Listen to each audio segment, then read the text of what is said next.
Got a treat for you guys. It's Jeff Alzina. It's episode 49, and the episode starts right now.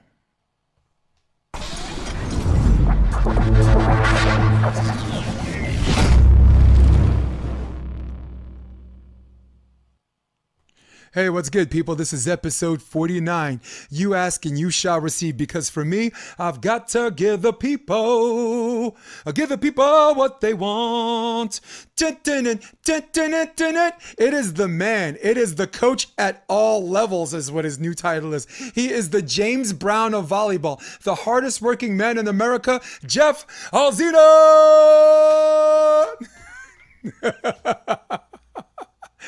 Why do I call you the James Brown of volleyball? You're like, that's just a stupid introduction. How you doing? All good, man. Got to put in a lot of hours. Yeah, I call you that because in my mind, I have this vision of James Brown in a studio and like people wanting to go home. And he's like, where you going? No, what? Home? No, this is your home. We are not leaving until you get this right. We are not leaving until you get this right. That's you. That's how I feel about you. Cool. So coming off a pretty fun weekend, right? The AVP, the Porsche Cup. Great 3 weeks. Yeah, man. I'm sure you've heard it, and you're not one to toot your own horn, so I got a little bit of tooting for you to do.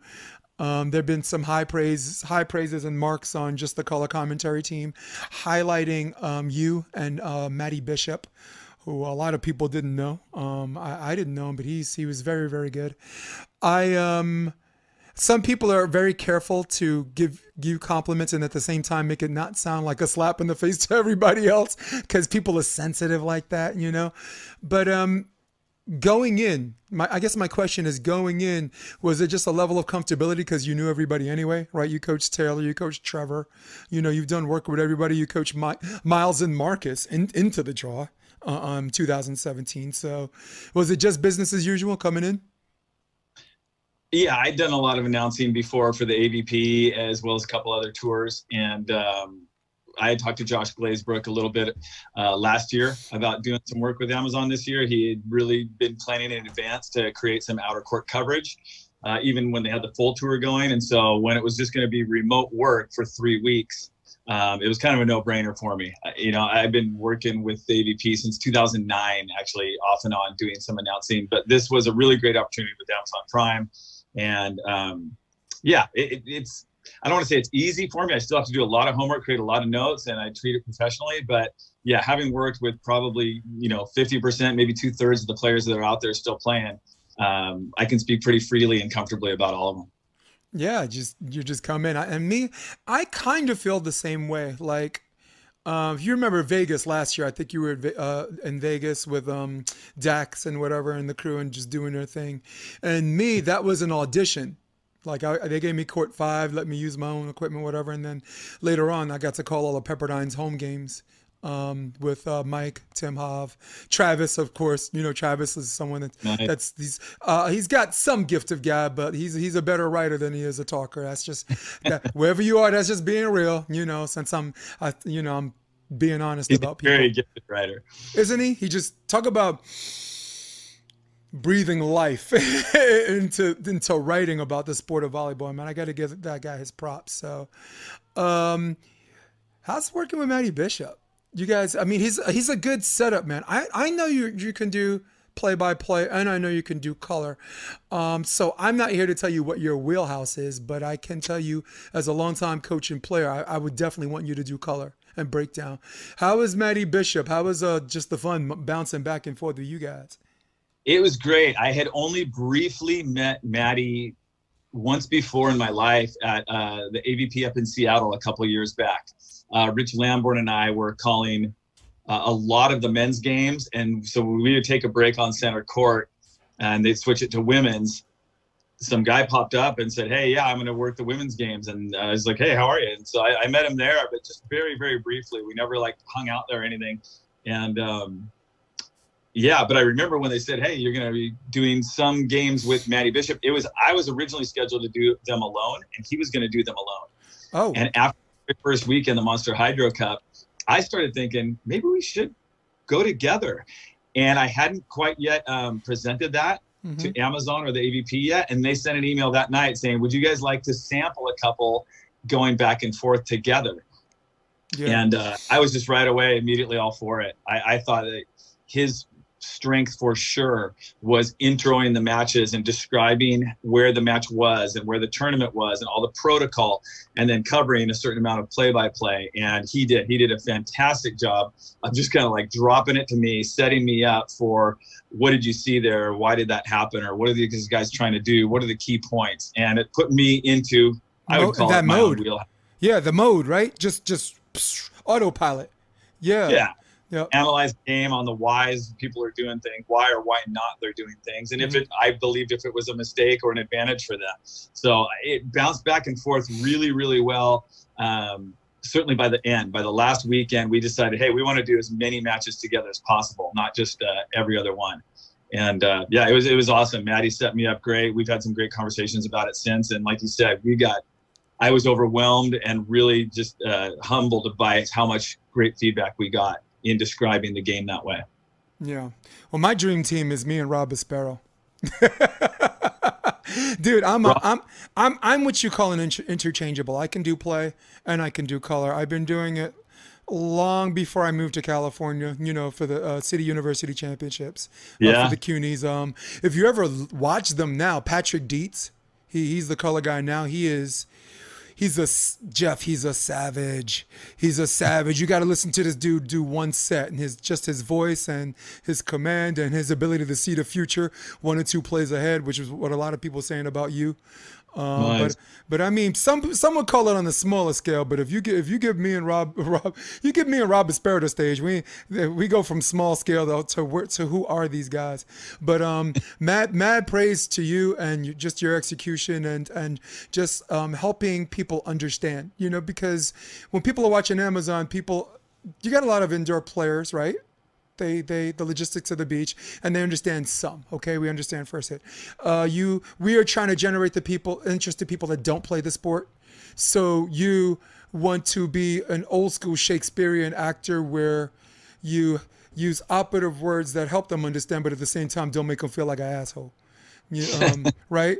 I mean, I'll give you an example. A young Shakespearean actor, right? The rascal hath removed my horse and tied him, I know not where. It's too much. Don't make him. He's not an asshole. Or you can say, the rascal hath removed my horse and tied him, I know not where. Yeah, no one gave us a lot of direction on exactly how to analyze the game or where to go with it. They just said, the guys in the truck, hey, we like what you guys are doing, and they tell us like shorten something or lengthen something or more detail here and there. But I just kind of took it upon myself to basically describe what I see in the full action of what I'm seeing, but in basic terms, right. And to introduce a little bit of some of the defenses that we saw. Mm-hmm. And I've listened a lot to the other people who have announced for beach volleyball, and I try and borrow a little bit of understanding the level of what the audience is. Right. And like you said, there's a lot of indoor people watching. There's a lot of beach people watching. And there's a lot of parents watching with their kids who might be playing in juniors or a club or a college and things like that. And so, yeah, I think just bringing them a little bit of strategic knowledge on the why people are doing things and what that creates for them. I don't know. That's what we heard the most that people enjoyed was just a little bit of description of maybe slightly next level strategy that was going on. Yeah, and it just makes people want to work harder, Jeff. You see so many games at so many levels where there's a feeling out process because they're not doing their homework. And I mean, a breakdown like that makes players be like, I gotta, I'm in a video room and I'm watching this on not a completely different way, but I'm like, I gotta add this next time I watch the video. Otherwise I'm wasting a lot of time, not all of my time. And I appreciate that about you. And John Mayer, when I was with him at LMU, there weren't two more fun people to work with than him and Aaron Mansfield. Aaron Mansfield's a plug. A lot of people don't know he's the head coach of the women's team for LMU. And talk about a savage. Savage. I call you a savage. He's a savage. So for me personally, before I move on to the next thing, I want to take this time because I've been critical to some people for their play-by-play and their color commentary. I've been critical to some people about where I think they should have prepared better. And I would like to take this time to apologize to absolutely no one. Okay? Absolutely no one. Guys, I attack volleyball players with volleyball. It is fair game. Didn't say anything about your mother. Didn't say anything about Jeff Alzina's beard. I mean, this dude looks like a jacked up Yoda right now. He looks handsome. Okay, control. You must learn control. But I do want to apologize to Jake Gibb before we move on to whatever. I was complimenting him on his nutrition, his conditioning, which right? He redefines 43-year-olds if you look at the way he takes care of himself. But I did poke fun saying he has a 50-year-old face. Now that's out of bounds. That's out of bounds, and some people take that personally. So if he knew I was just poking fun, cool. But if he didn't, that's the one person I'm gonna say, hey, I was out of bounds. I might have been out of line. Sorry about that. I was just having fun. But it all came from a friendly place because it was highly complimentary about the way this guy has a 20-year-old body, for Christ's sakes. You know, look at Jay. He's in better shape every year and stronger, leaner, faster, stronger. He's definitely taking care of himself. And he knows I'm messing with him because for me, round is the shape. I'm in shape. Don't you, Jeb? You ain't gonna tell me I ain't in shape. I'm round. That's the shape. So he's like, you got it, Jay. Fun question. I asked Dane this question, and at the risk of repeating myself, and I'm forced to ask it, or I feel like I'm not doing my job. When this whole COVID thing came down, where were you and your team when the conference shut down? When you got the call or the text saying we're shutting this down? It was on my birthday. It was on Friday, March 18th, which was my birthday, and we had gotten a pretty good message the night before that it wasn't going to happen, and so we had to just go meet with the team. And it was a real bummer because this was a watershed season for us. You know, I was hired last year at Santa Clara only 1 week before season started. And so not even enough time for a cup of coffee. Yeah, go ahead. I mean, I think we had 3 practices before I started last year, and it was all indoor players, some of them who had almost never played any beach before. So it was really just trying to almost get through last season. And this year we had 3 beach only athletes and a lot more interest from players who were playing indoor that really wanted to play. And we were looking really good. I think we were headed towards our first double-digit win season, which would have been great for this program, basically coming out of nowhere. Yeah. So we had a really, really nice schedule. I thought we had a good chance to go about 12-18, which would have been fantastic for us, being really our first true year of beach volleyball. And considering you have 3 of the top 25 teams, you have 3 top 25ers in your conference that you have to play twice. So yeah, that would have been a great result, dude. Yeah. I mean, in short, they had a very small program before I had got there. They didn't do any recruiting, no scholarships, no beach only kids. And it was just, almost like a pastime for some of these kids. And so this was the first year we're going to try to really bring it together, was this season. And I had some kids who had returned, some kids who now knew our systems really well and were very invested in being great. Like I said, a few beach only kids this first year. And so it was tough. It was really hard to lose this season because this was going to be, when you're building a program, the first couple of years, in my opinion, really need to build on top of each other, right? You need to be that's better. It. And I think we were going to be exponentially better than the season prior and really build on that. So it was on my birthday. It was on Friday, the day the world shut down. And we kind of saw it coming. Kids had to be sent home from campus. And, the campus closed for spring quarter, and that was it. So yeah, I got to see, as far as the girls who wanted it in Santa Clara and who were all in, and they brought into your sales pitch because you're a good salesman, and that's what a coach is. I don't mean to call you that because it sounds cheap. It's not, but you're selling something that they're buying. I saw it at the WCC playoffs last year. Okay, they didn't have a lot of height or this or that, or weren't as polished, but this, you can coach effort to an extent, but there's also a large part of it that the girls have to do on their own because they have this belief system. They Right. played to the maximum of their potential. Those girls were horizontal all the time. Sand, dirty, transition, fast break volleyball. They take a swing, they get a kill. Okay, they get a miss, hits the top of the tape, bounces back. I really love this. The sample, however small, I saw a small sample size at the end of season that we both know as any decent coach, and I speak for both of us, we're a little better than decent. Like I said, I'm gonna do the tooting for both of us. That was a foreshadowing of what was to come. And that's why I asked that question, because I knew you guys like rounded the corner. Same thing with LMU. When John, the first season was 6-13, right? And I joined him and got to witness, participate, and do things to help turn around to it was 22-14 the next year, and then the year after that was WCC's. They beat Pepperdine. Came out of hell.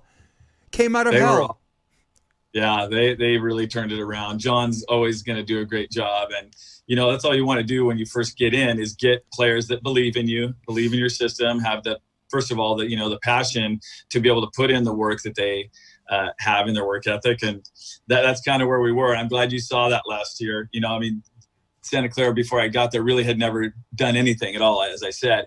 And we're typically like 6th or 7th in conference, close to last. And I think some of those other coaches saw something too, because we got voted in as preseason number 4 this year, nice. Without too many changes. So it's still an exciting time. We're still really stoked, building towards the future. I didn't have any seniors, so they're all going to come back anyway. I'll have my entire team. Plus, wow. I just got 5 new beach-only players coming in for this fall.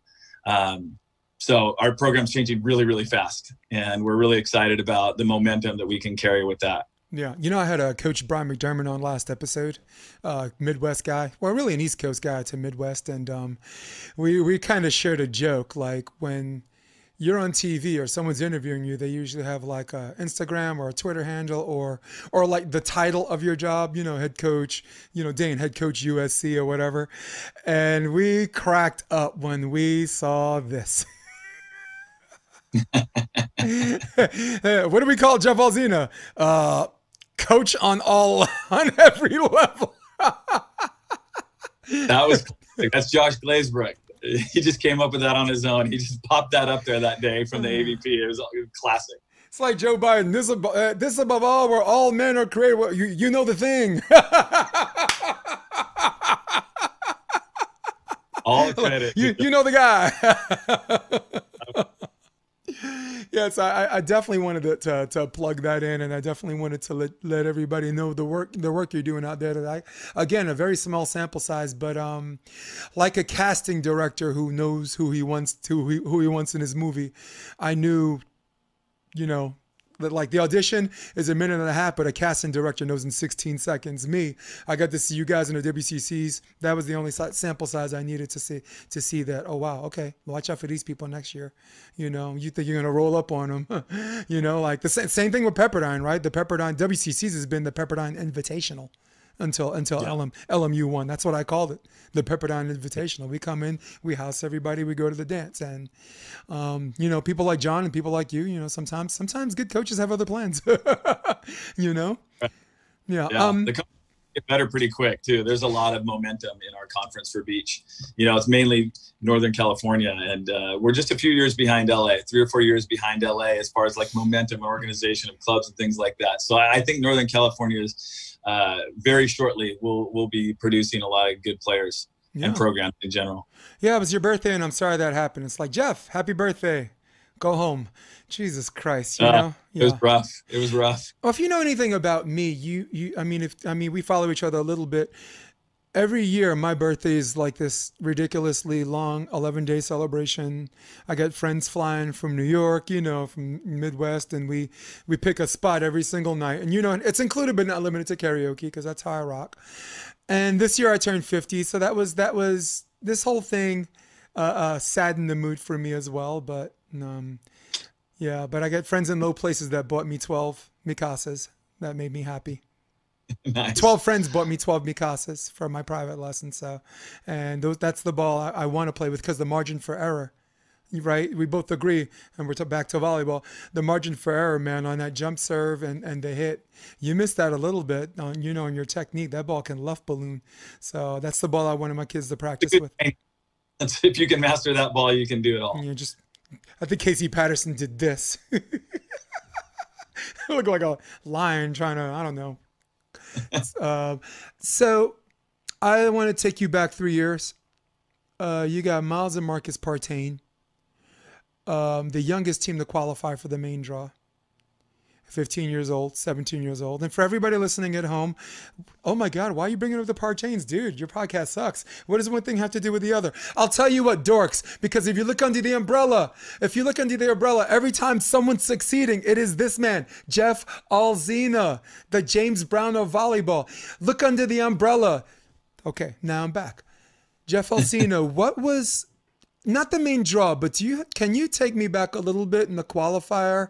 The tail end, they did have to take down some people like Martyr. I think Matt Martyr and are both Matts. And what were some of the things that they did well coming in, whether it's just physically or whether it's just their mindset, the muscles between their ears? What was one of the things that made you feel good coming in, saying, these kids have a shot at making the draw? 18, right? It was 2017. It was Hermosa Beach. No, 18. Whenever the first one was, it was the first Hermosa Beach back in like 7 years. So I thought it was 17. No, 17. Those guys are just total studs. Marcus, they're amazing. They've been growing up around volleyball their whole life. They had done as many different tournaments for juniors and youth as you could possibly do. They did camps, all that stuff. But they just had, even when they were like junior high, like really good hands. So they could set the ball anywhere they wanted to, which made them better hitters. And they just love the game. They have really good eyes and they have really good IQ. And so despite their size, when they were competing in that period, they were only probably 6'1", maybe barely 6'2". But they got the absolute most out of their size due to quality ball control, passing, quality hand setting, and then using their eyes to move it around. And to a very large extent, that's what our sport is. That's what drew me to beach volleyball more than indoor volleyball centuries ago when I was a kid, was that I was smaller and it just didn't, height didn't affect you as much on the beach. If you knew how to find sand and move the ball around with your eyes and with your wrist, you could still score against bigger, stronger athletes than yourself. And so Miles and Marcus just totally define that. They've been that way for a long time. They'll always be that way. They're going to be setters in college. And they have the coolest. Have you heard what their offense is? Sorry, go ahead. When they run those small sets and shoot sets and all those are all named after characters in Napoleon Dynamite. Yeah, shut the front door. A Rex, a La Fonda, Kip. It's hysterical. When I met them and they told me that, I was like, I love you guys. So actually, let's take a look. I'm going to take a look at some of their highlights. This is the draw match against Jeff Samuels and Michael Brunstein. So I want to let that roll for a little bit. I was going back. The reason why I even brought it up, there was an episode of one of my old episodes. It was called "Oh Brother, Where Art Thou?" It was Taylor and Trevor's first meeting. It was the winner's bracket. And then they met again in the finals. And then the brothers, Partain, went against Jeff Samuels, who's a brother from another mother. So let's do that. Jump serve. That was Marcus. Jeff Samuels, high floater to the lefty.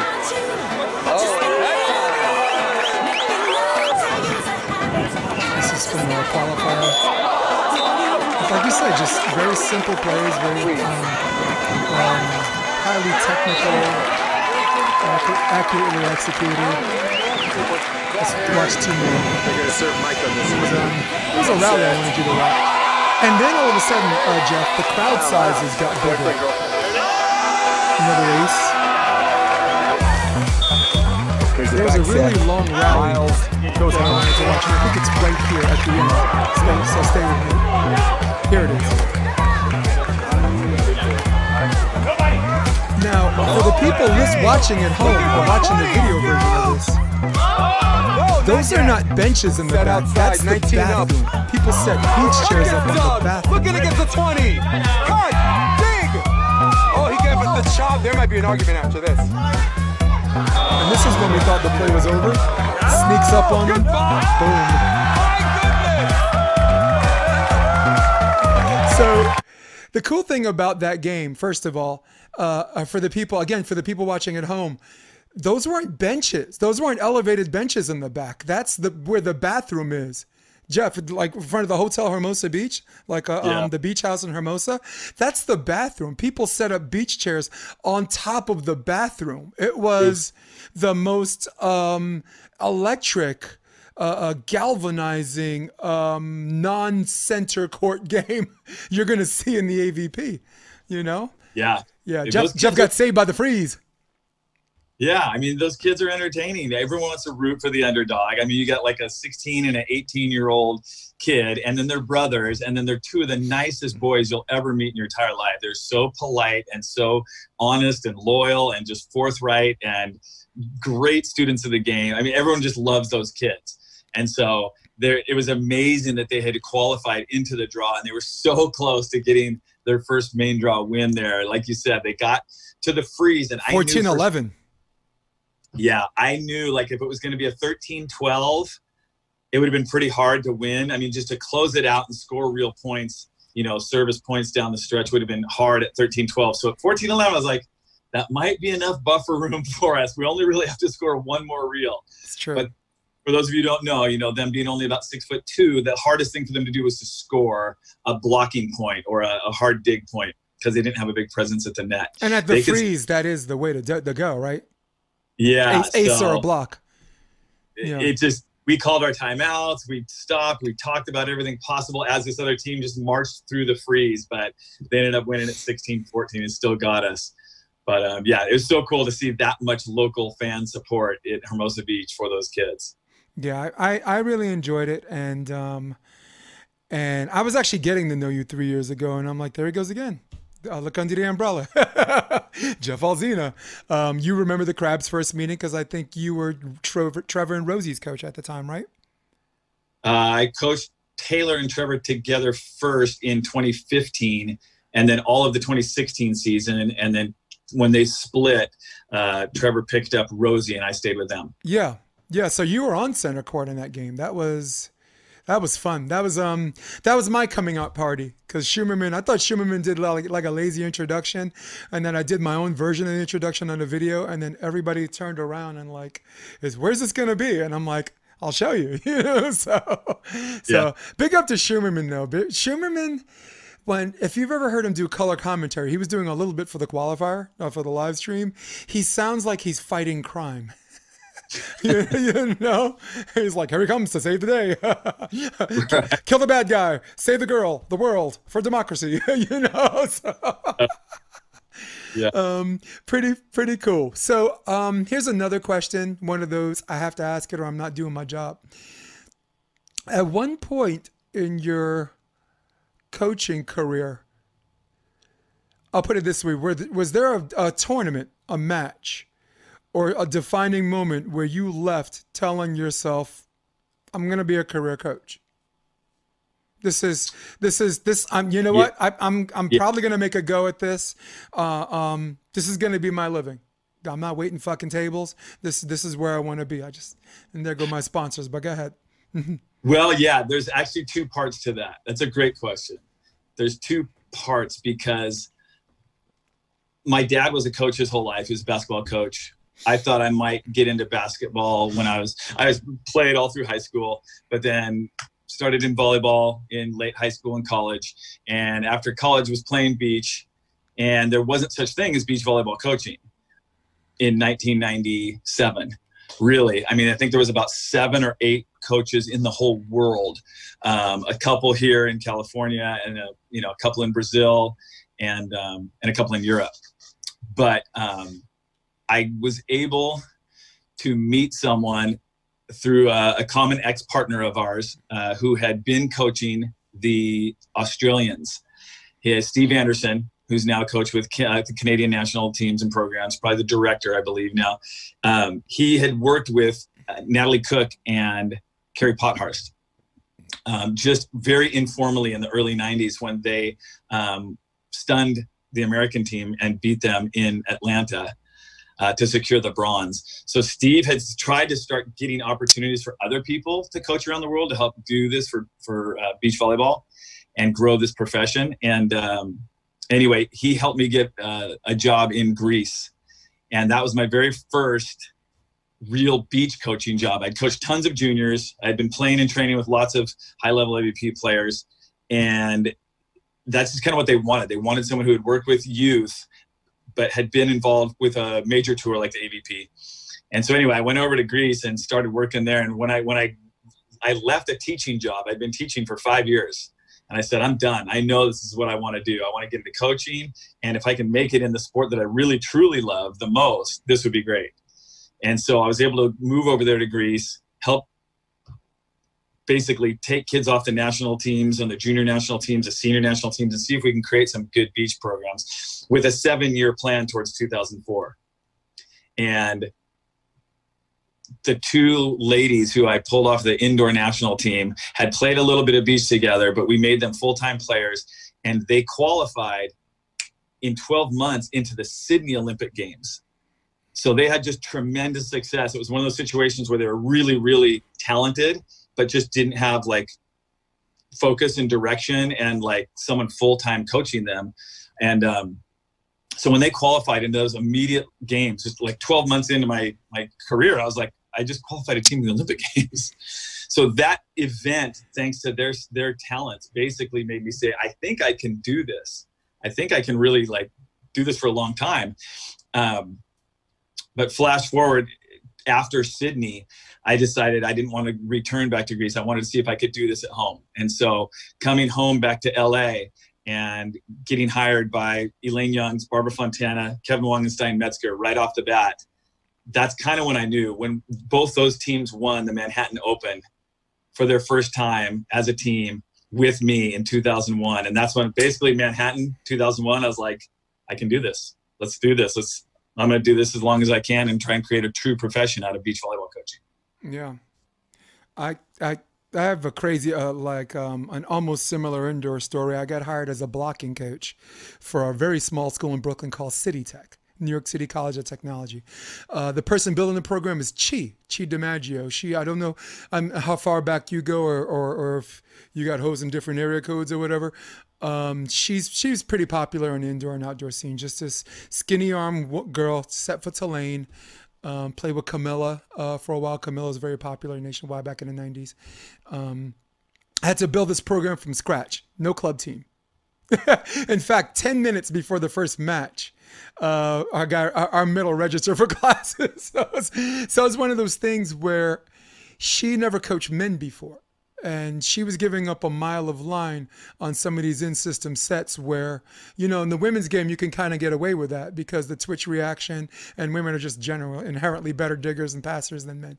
But I played in Europe, in Darmstadt, Germany. And we brought a style of blocking, like a style of swing blocking, how to fill the holes, how to step out back in, and just different techniques. And I had dinner with her, and because we lost to a team that we had no business losing to, Lehman College. Short Dominican guys, all like Elvis Rodriguez. They're like a bunch of little Elvises with like heavy hands. Have you ever seen Elvis play? He's got like, It's almost like he hits with a brick in his hand, or David Jack. Right. Or like one of the, and basically anyone from Creole except short. And then I had to have dinner with her. I said, she's like, why did we lose to this team? Okay, fine. I'll put my ego aside. Tell me why we lost to this team. And I was like, because we can't, first of all, we got to know the hitter, right? You got to watch video on hitters' tendencies. But on a general basis, if we know where they're going, you don't give them shit. You don't let them hit anywhere. Okay. So, after that season, she's like, you're a coach. Dude, take this team. You're a coach. So the next year we were associate head coaches. We balanced the time because she didn't want to go to the meetings. And for me, I'm a New York guy, so I knew everybody. And then the next year I ended up heading up the program. But that was my defining moment when I had a talk with somebody who forgot more volleyball than I'll ever know, and was like, tell me what to do. Tell me what I'm doing wrong. Tell me why we're losing these games. I'm like, we're losing these games because we're building a program that didn't have a club team. Okay. I mean, what else did you think it was going to happen? But that was my like coaching defining moment. You know, helped out Baruch a little bit. Justin Stack, well-respected guy on the East Coast. City College had to rebuild their program. Hunter High School taught smart kids how to play volleyball, and then moved out here. You know, just worked with John, worked with some awfully Duncan Avery. You know, just on small and big scales. It was great. So that was my defining moment. But yours was like fucking Olympics. I'm like, cool, man. I've always wanted to hear that story. Because I knew about some of it, but you know, there's nothing like hearing it from.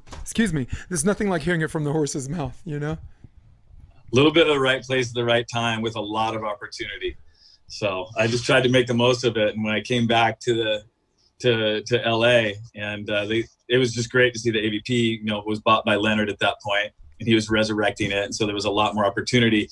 Plus, that was the first time that they had the men and women on tour together.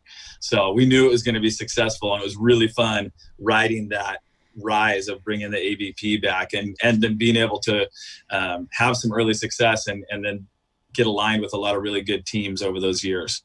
Yeah. How old's your kid? My child is almost 6. End of the month, she'll be 6 now. You know what? I'm going to start calling mine a child. She's 3 now. So yeah. It becomes the baby to the kid to the child. Cool. So you balance your time okay with that?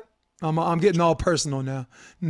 It's been rough. COVID has been tough. My wife works full time, and me coaching both indoor and beach at Santa Clara is very, very busy. And so having, as you know, a child at home with 2 parents trying to work it's a really tough balance. I mean, it really makes you appreciate the role of teachers and how patient they can be, how organized they can be, and how great they are at maintaining growth of your child year after year after year. So yeah, we've been pretty fortunate that we can both work from home, and that we do still have jobs at this time, which is kind of first and foremost.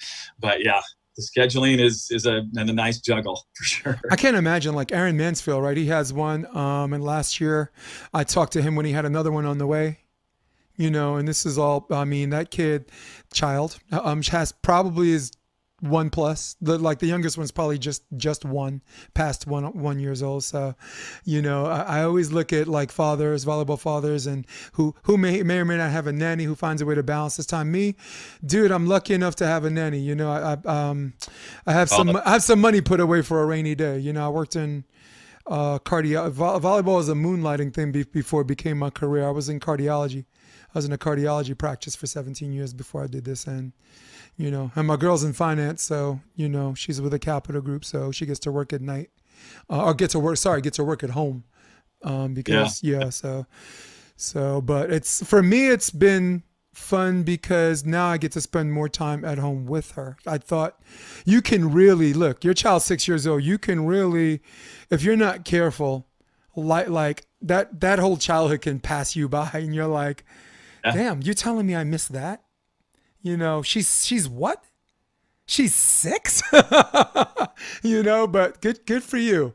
Good for you. I mean, I got a little personal, but it wasn't me testing the water. It was just doing a volleyball father comparison between some of the other volleyball dads who have children of similar age, you know, like basically 6 years old and under, right? Stafford Slick, right? I think his kid's probably like 3.5, maybe close to 4.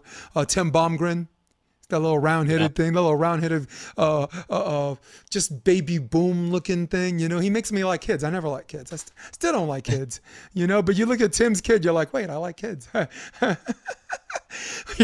is like, we always like kids when they're not our own. Oh, easy. Yeah. So yeah, AVP, I have kids at home. It's like, it was great to be able to have the AVP be able to provide for these guys and to be able to earn some money this summer when nobody else could compete. When was the first time you've taken AVP center court, albeit as a coach or maybe a player or whatever?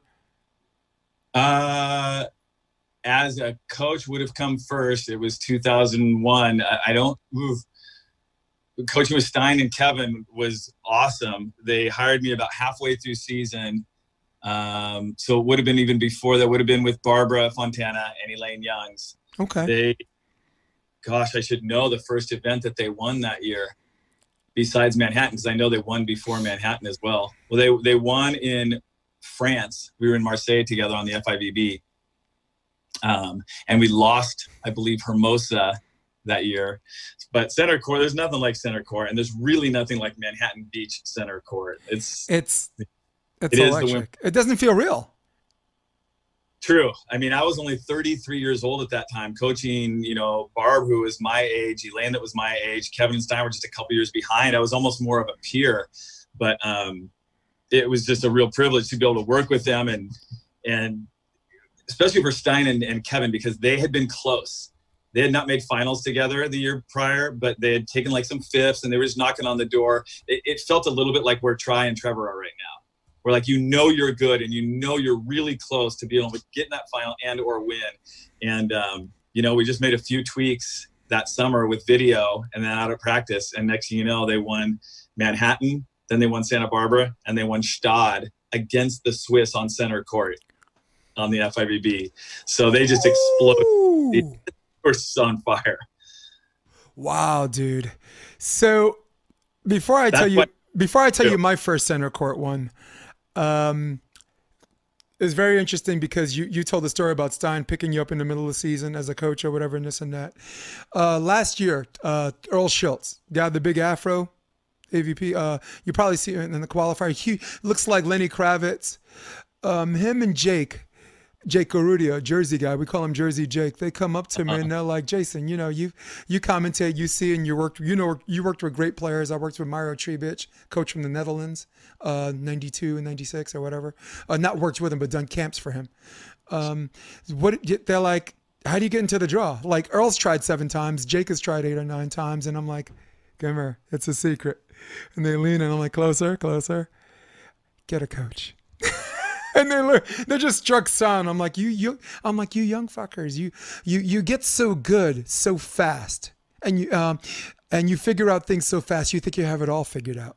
You need a coach, and everybody that's made it to the draw, but whether at the bottom of the draw and climbed up, have always invested their time or whatever in just fresh eyes. The coach doesn't even have to have more experience than you, but even though a younger guy, you do, right? Like Phil, like you look at Phil and Jason Lockett, I don't think one has more experience than the other. It's just fresh eyes, right? So yeah.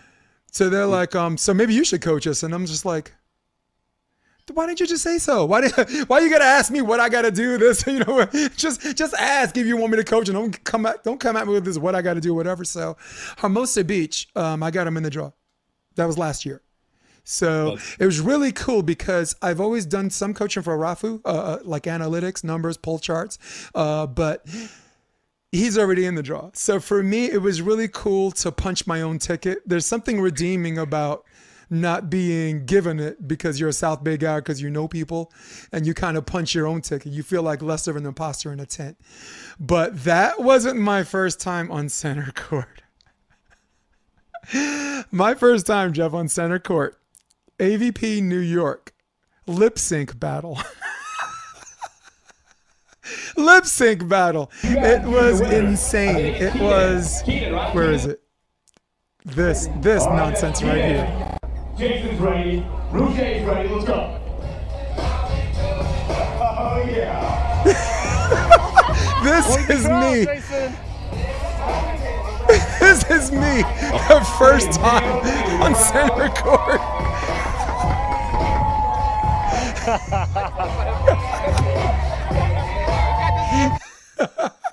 Just lip syncing. Yes, look. Oh.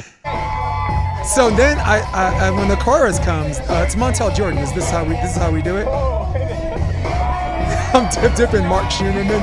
So basically, stay with it like 5 more seconds. The chant. This is how we do it. The entire place is getting up.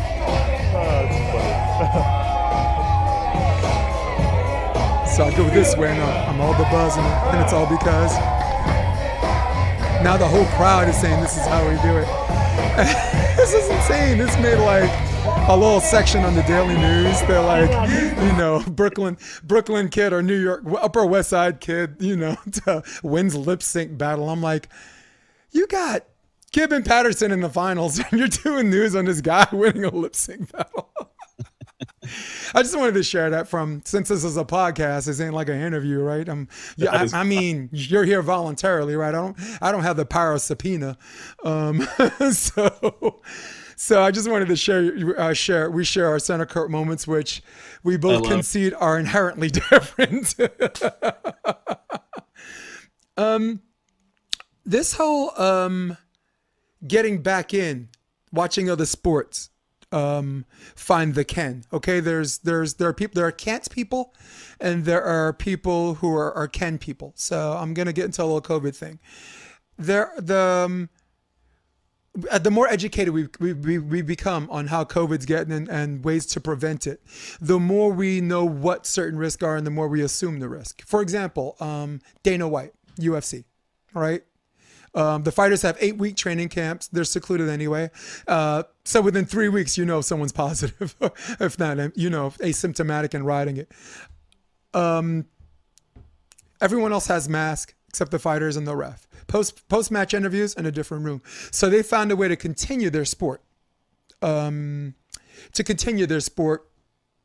this era. Tennis, right? Guys on rackets, opposite sides of the court. Referee in a high chair, the commentating team literally in a bunker, not figuratively, okay? Think about it, right? A bomb hits, right? Tennis players dead, ref blown off his high chair. Commentators, peachy keen, eating carrots. So do you see similarities as far as for beach volleyball? Because we ain't talking about indoor. It's just like indoor feels like a zombie apocalypse, in this climate. So can you tell me if you see ways or see people working on ways to make beach volleyball happen? Well, all of our efforts right now are going towards the fall and indoor. And I know it is a zombie apocalypse. It's crazy with that. I just think you're going to see a big rise in participation for beach volleyball because of being able to play outside.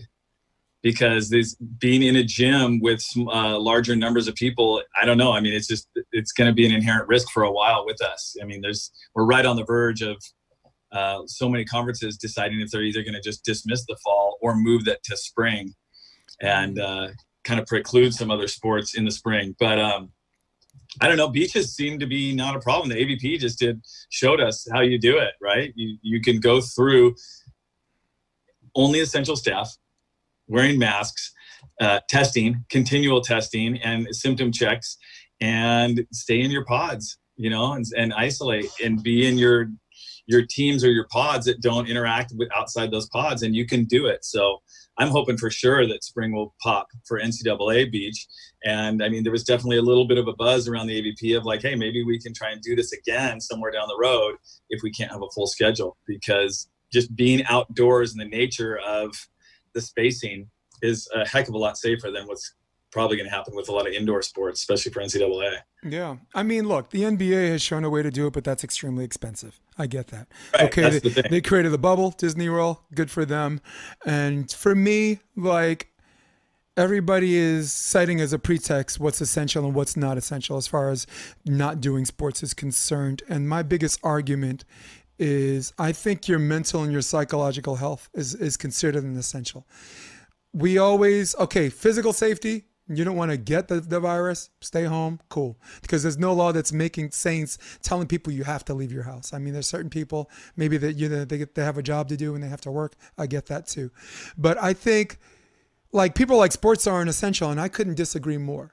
I think for your mental health and for your peace of mind, sooner or later this is going to be done. Okay, this is going to blow over, but people have to make sure they come out of this without COVID PTSD. I mean, clearly marriages are more secure now, and if you really love your wife more than ever, man. This is, for me, I already knew. I mean, be jealous at home, boys. I got the great love affair with me and Kelly, and I could tell stories about that all day. I ain't going to. But for me, sports is an essential. Sports is an essential for people's emotional upliftment. I'm just playing with words here, thinking out loud. I'll give you an example I gave on my last episode, 9/11. When 9/11 hits, sports shut down, and then what happened was when baseball picked up, New York Yankees made the playoffs. Got lucky, got good. You know, the Oakland A's game, Derek Jeter, the play he had no business being at the, you know, he's at the scene of the crime, makes that play. They end up going all the way to the World Series. And then an entire city is inspired. An entire city has this form of escapism where they feel good about themselves because they felt good about their team. They eventually, you would have thought they won the World Series. They didn't. They lost to the Diamondbacks in heartbreaking fashion. Mariano Rivera on a bases loaded, you know, like a bloop, just hit the bat, bloop single. That's how the Diamondbacks won, you know. Let's not forget Randy Johnson and Schilling, who's like the biggest Yankee killer. But the point I was trying to make, and I wasn't comparing 9/11 to COVID, because 9/11, they didn't have a choice. They got hit. People died, okay? People are dying because of stupid choices. I mean, you and me can get political ad nauseum, and we see eye to eye on a ton. But that wasn't the point I was trying to make. I was trying to make a point of how sports and people playing and inspires people psychologically, makes them feel good mentally, and these people who are performing for our sakes, I consider an essential for that reason. Floor is yours. I mean, he's like, thanks a lot, Jay. A lot. Do I go back to the part about your love affair or about Randy Johnson? Where do I start with all that? Oh, man. Well, maybe just common denominator. Is sports considered an essential to you? I don't know if it's an essential. I will totally agree that it brings people together, families together. It has the potential to bring cities together, nations together, even at times. Even if it is sometimes on a superficial level, it can run deeper than that. I mean, that's why there's rivalries. That's why there's fan clubs, right? I mean, that's why there's, you know, billion-dollar industries based around professional sports. So I don't know, you know, the collegiate atmosphere is a little bit different, I think. I would not describe them as essential, but they are an integral part. I mean, it's really sad to see what happened with Stanford losing 11 sports, and especially a sport like men's volleyball that has inexcusable ends underneath them. But that's the question right now, right? Are they essential? Essential is too strong a word for me. They're important. They're integral.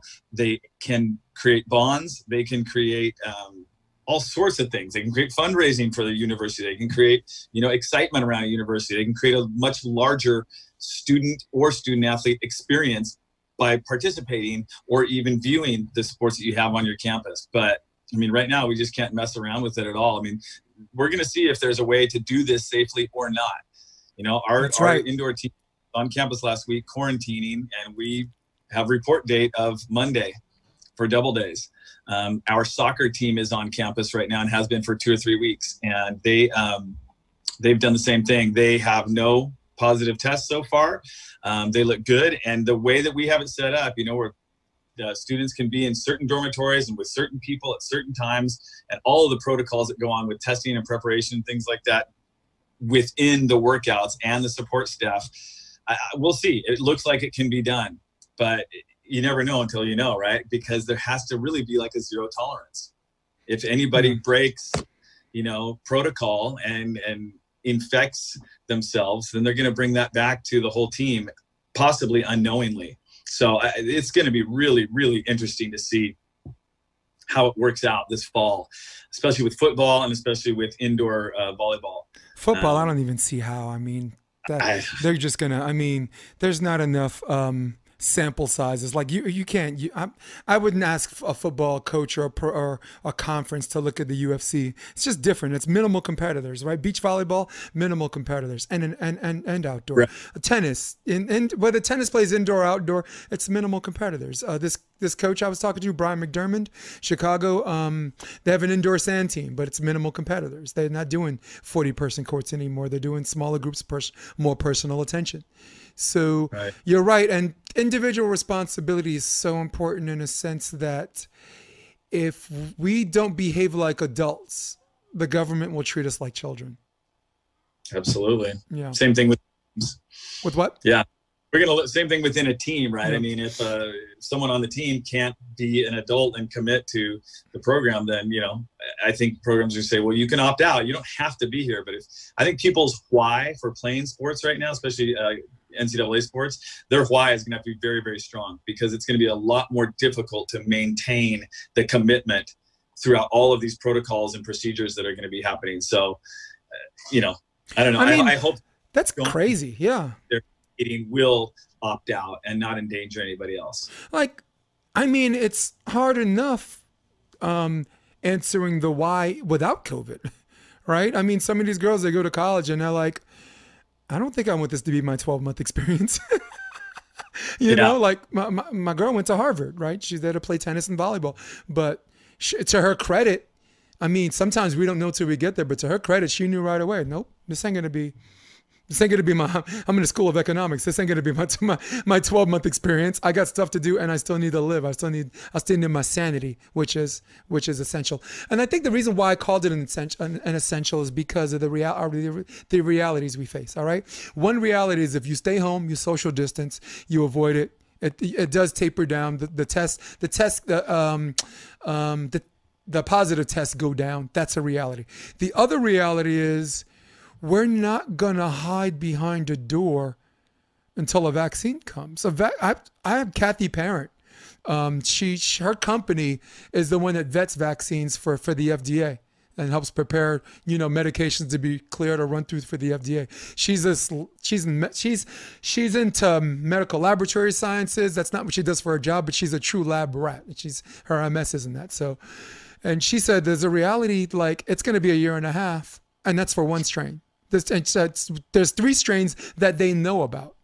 And there's a year and a half that's a vaccine coming, a year and 2 months for one of the strains. So that's also a reality, right? People, regardless of if you're this red-blooded American, I'm American, I should be free to do whatever I want to do. I'm categorizing people. Then there's people like, you know what? I could work at home. I'm gonna stay at home. My roof is just gonna be my new volleyball court. And if someone has that luxury, good for them. But the reality is, and we both know this, we're not gonna hide behind a door. We're not gonna hide behind a door until a vaccine comes. So this is why I asked that question. This is when something that's important might turn into an essential if this goes on for a year. And we can find out. Do it. We're going to learn so much in the next probably 6 weeks. That's when the quarters start. The semester schools will start even before that, and we'll be seeing. We'll be watching, and a lot of places are doing it differently. Whether they're going to travel or not travel, or play everything at home, or half at home and away, travel in only pods. I mean, there's going to be a lot of different ways that people are going to try and execute this safely. And one of those ways is maybe even not playing. Some schools will probably decide not to play. Yeah. We'll learn a lot this fall. And if we're in this boat for a while before there is a vaccine that will take care of everybody, then we're going to have a lot of choices on how to go about it after we do a little bit of trial and error for the next 10 weeks. Yeah. Again, I don't want to get political, and I'm not. I'm going to go just humanitarian. If the government of the United States is paid our tax dollars are paid to protect us from these viruses entering the country, why the hell should we have to pay for the vaccine? We paid for protection, but now, and then they didn't protect us. Now we have to pay for their mistakes. I think there are people who I mean, everyone's like, oh, everyone can afford a vaccine. There are people that can't even afford to take their driver's test. They can't even, some people can't even afford to get their renewal. $38. Oh, that's, I don't know, man. That's a meal for Saturday and Sunday for me and maybe my significant other. So, I'm not one of these guys looking out for free stuff, but I am, if we're going to hold people accountable. Because this present government in the United States, I don't care if you're a Trump guy, I don't care if you're a Biden guy, I don't care if you like the guy with the toupee, I don't care if you like the guy coming in November on a dementia drumstick and saying even he's better than Trump.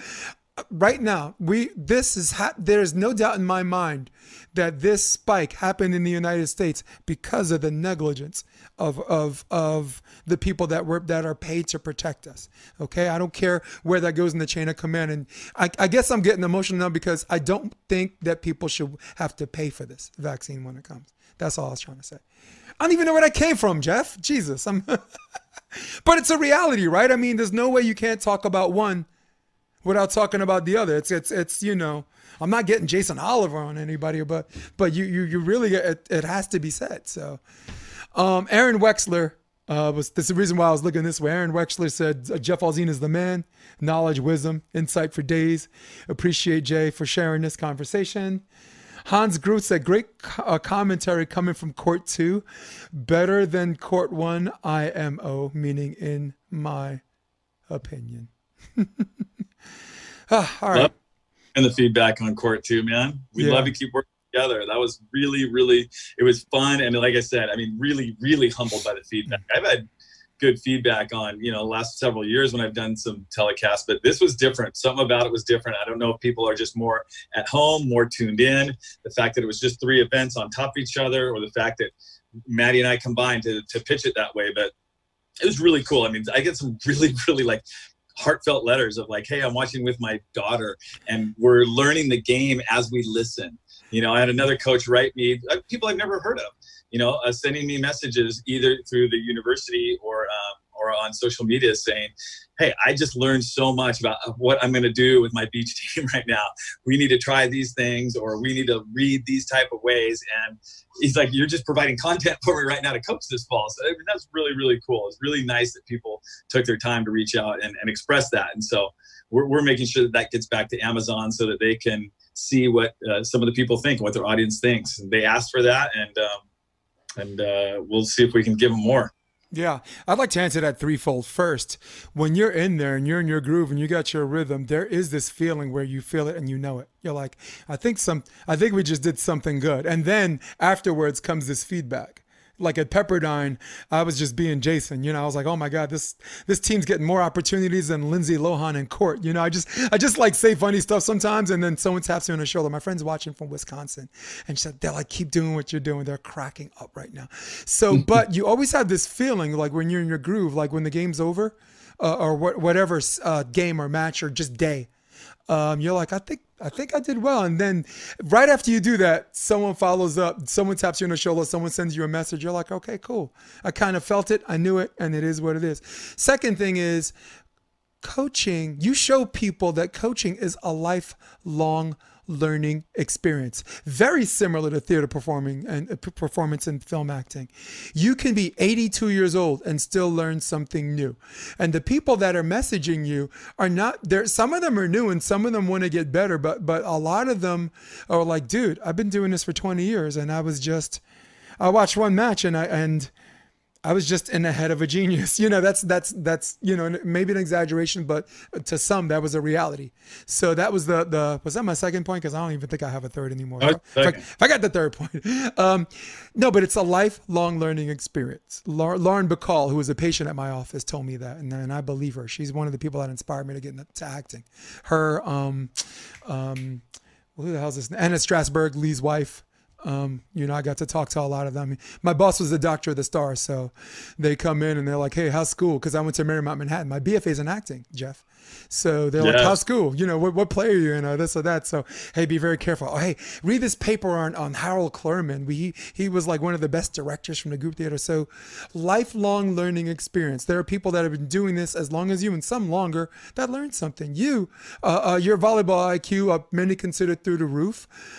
You'll pick up something tomorrow. Cool. I want to, you know, I want to see if that's going to work for me or not, you know, and which leads me to my third thing.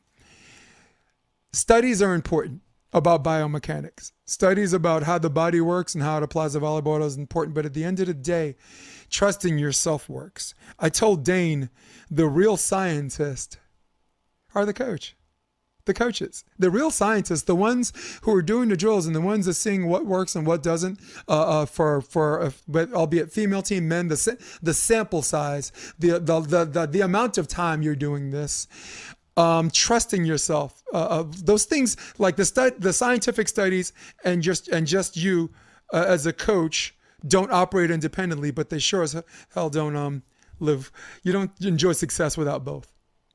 Absolutely. Yeah. I mean, I got so lucky getting that job with Greece because I felt like I got that close to that 10,000 hours as a scientist, you know, being able to develop a program that had a 7-year launch window. I didn't need to be great right away, but some of the things hit and were great right away. But I made lots of mistakes those first couple of years, and things I would probably never do again, and drills I would go like, that doesn't work anymore. That's not pertinent, and that's taking them down the wrong path. But so that was a huge blessing and opportunity for me. And then getting to go apply that after 3 years of being there, apply that with some of the best teams. That's when I started going, a lot of this stuff does work, and we'll keep building off of that. But after going to the Olympics in 2004, I just was even hungrier. I was just like, wait a minute. Now I've been at 2 Olympic Games, and I've seen some teams that like were great fall apart, and some very mid-level teams that had never won an event before, winning the Olympics or getting, and that was Dane and Eric. There was just all sorts of parity within one event. And so as you're saying and pointing out about biomechanics and studying further, that inspired me to go back to school. And so I went to Long Beach State and got my master's degree. That was your master's, right? Yeah. But one of the most important classes, I think, for coaches in general is just taking some motor learning classes. I got to take 2 hands-on motor learning courses within that master's program. And gosh, I just remember being in those classes thinking like, if I would have had this earlier, if I could have learned this earlier, I really just want to get this out and just encourage any coach that's out there to really try to read up on the highest quality level of research you can with motor learning, because it can really help you coach a lot. Yeah, like Kanye West said, if I would have slowed down if I knew what I know now. Yeah. That's from his song Go Hard. Now I'm at the top, ain't nowhere to go now. Instead of me, she gonna go down. Maybe I would have slowed down if I knew what I know now. And God, that's such a coach's we say that to ourselves all the time, and I only asked you that question so you can use the word scientist. I knew once the word scientist came out of your mouth, I could have this picture in my head of you in the lab with test tubes and shit. You already got the beard, you already got the teacher's beard going. So I did that just to coerce you into saying the word scientist. And now we can close up shop. I got what I wanted. Hey, listen, great episode, because sometimes I like to talk about stuff outside of volleyball. I don't know, maybe Joe Rogan's dog beating up 9 coyotes or something. Sometimes I drive us both off the cliff like that, but really, dude, really good job keeping it about volleyball, because it is this short time frame, and the people who are interested in you as a person, which is very interesting too, are really, really, really interested in that knowledge. And I thought we did a good job just sharing stuff like that. So, true volleyball episode for episode 49. Appreciate this. Always. I really appreciate you letting me talk a little bit more volley and share with some of the stuff that I've learned. God, and it's just so much fun. I mean, it's fun just what we talked about, and just the stories are fun, because the stories make a lot of the people can relate to, Jeff. A lot of people, I had Dane on the show, okay? I had Brian McDermott. I had Casey Jennings. Casey Jennings has a very interesting story that leads to what he is, and just the rejection and just the hard work. And it really explains why he is the way he is, right? Oh, like, yeah. The man's hard work, he made it. And there's a mentality about him like, I did it, I made it, why can't you? And that makes him flawed in some ways, but it also makes you show huge, profound respect for somebody, I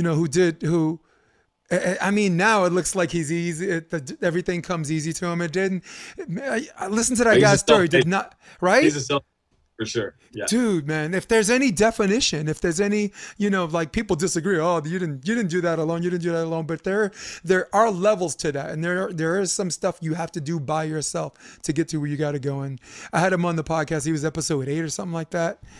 As you could see, my sight and sound got significantly better. But yeah, man. So coaches like him, players like him, coaches like you, coaches like Chris Austin, young, beautiful mind. He's not hurt. He's not talked about enough, in my opinion. 2-time NCAA champ, in his mid-20s, writing books and just betting on himself and winning. Talk about self-made. Very self-made man. Very motivated, very bright, very driven. Sharing the knowledge. Let me tell you, you guys are infinitely different in coaching philosophies and the way you approach people. But the one thing you have in common that'll always have my respect is, let's just put it this way. If you get to the penthouse, you go back to the elevator and you push lobby. Send the motherfucker back down. you know? So that's what the two of you have in common. You make it to the penthouse and you press lobby. Mad respect. And that's how I want to end. I didn't feel right about ending the other way. So we're going to hit my music in a minute. So stay on after the episode, a little bit after the music. Okay. But for now, for everybody else listening, for all of you at home on your desktop, who runs the world, old school. For all of you people on your iPhones, waiting at Starbucks, social distancing, watching us. For all of you on your iPads, got one that looks like this. For everybody, for Jeff Alzina, this is episode 49 of the Option Podcast. And we both say, so long, we're out.